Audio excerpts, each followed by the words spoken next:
മഹാത്മാഗാന്ധിയുടെയും അംബേദ്കറിന്റെയും Nelson മണ്ടേലയുടെയും ജീവചരിത്രത്തിനോടൊപ്പം K ശൈലജയുടെ ജീവചരിത്രം കൂടെ പഠിക്കണമെന്ന് പറഞ്ഞാൽ നമ്മുടെ വിദ്യാഭ്യാസത്തിന്റെ നിലവാരം എന്തായിരിക്കും?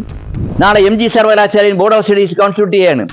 ചിലപ്പോൾ അവിടെയും ഇതേപോലെ MM മണിയുടെ ജീവചരിത്രവും സിലബസിൽ ഉൾക്കൊള്ളിച്ചുകൂടാന്നില്ല. ആ നിലയിൽ കേരളം തകരുകയാണ്.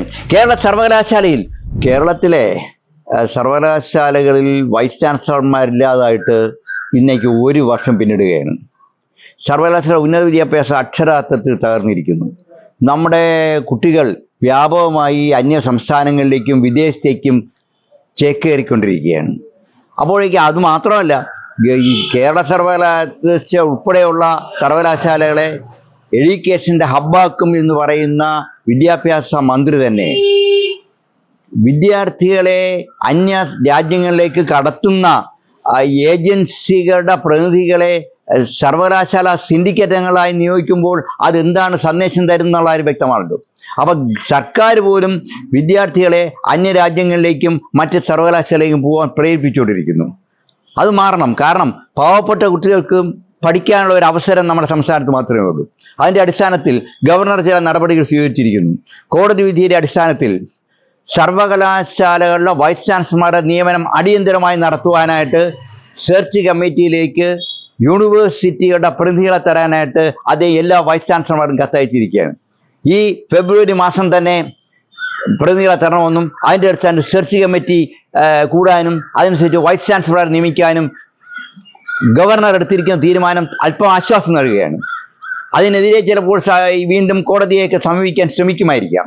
പക്ഷേ കോടതിയുടെ നിർദ്ദേശം അനുസരിച്ചാണ് ഗവർണർ ഈ നടപടി എടുക്കുന്നത്.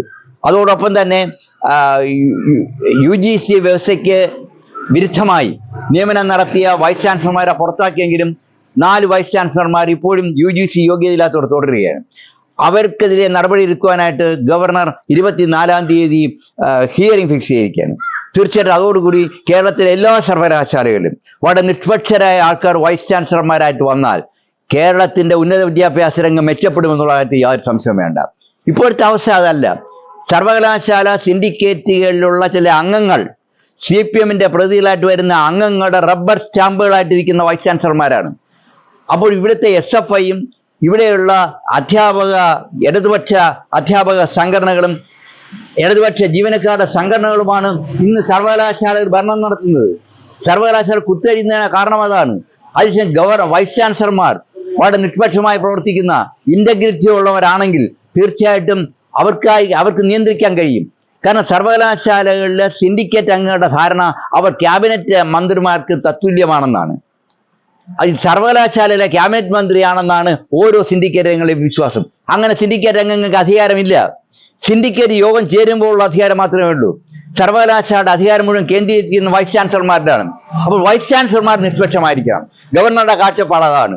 സമൂഹത്തിന്റെ കാഴ്ചപ്പാട് അതാണ്. വിദ്യാഭ്യാസ മേഖലയെ സ്നേഹിക്കുന്നവരുടെ കാഴ്ചപ്പാട് അതാണ്. അതനുസരിച്ചുള്ള നിയമനങ്ങൾ ഉടനടി നടക്കുമെന്ന് പ്രതീക്ഷിക്കുന്നു. ഇപ്പോഴെന്താ, സർവകലാശാലകളിൽ 4 വർഷത്തെ പുതിയ ബിരുദ കോഴ്സുകളും ബിരുദാനന്തര കോഴ്സുകളും വരികയാണ്. ആ കോഴ്സുകളുടെ പുതിയ സിലബസ് തയ്യാറാക്കണമെങ്കിൽ വളരെ ക്വാളിഫൈഡ് ആയിട്ടുള്ള പ്രഗത്ഭരായിട്ടുള്ള ബോർഡ് ഓഫ് സ്റ്റഡീസ് വേണം. അതിന് നേതൃത്വം കൊടുക്കാൻ വൈസ് ചാൻസലർമാർ വേണം. അതെല്ലാം തന്നെ ഇവിടെയുള്ള CPMന്റെയോ CATയുടെയോ SFIയുടെ നേതാക്കളെ ഏൽപ്പിച്ചാൽ അവസ്ഥ എന്തായിരിക്കും?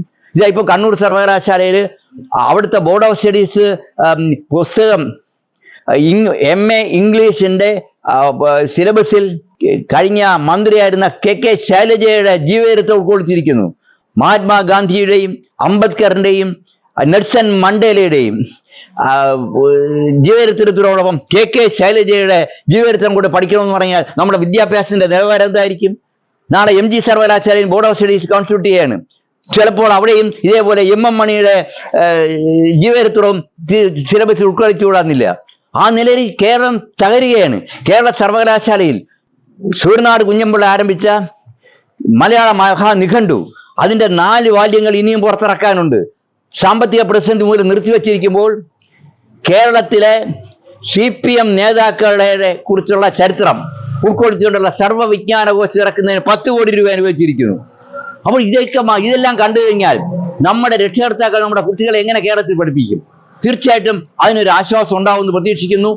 ഗവർണർ അടിയന്തരമായി തന്നെ സെർച്ച് കമ്മിറ്റികൾ രൂപീകരിച്ച് കേരളത്തിലെ എല്ലാ സർവകലാശാലകളിലും വളരെ നിഷ്പക്ഷരായിട്ടുള്ള ആൾക്കാരെ, ഇന്റഗ്രിറ്റി ഉള്ള ആൾക്കാരെ, രാഷ്ട്രീയം നോക്കാതെ, അത് ഏത് രാഷ്ട്രീയമാകട്ടെ, ഏത് വൈസ് ചാൻസലറായും ചിലപ്പോൾ മനസ്സിൽ രാഷ്ട്രീയം കാണുമായിരിക്കാം, അതിലൊന്നും ഒരു കുഴപ്പമില്ല.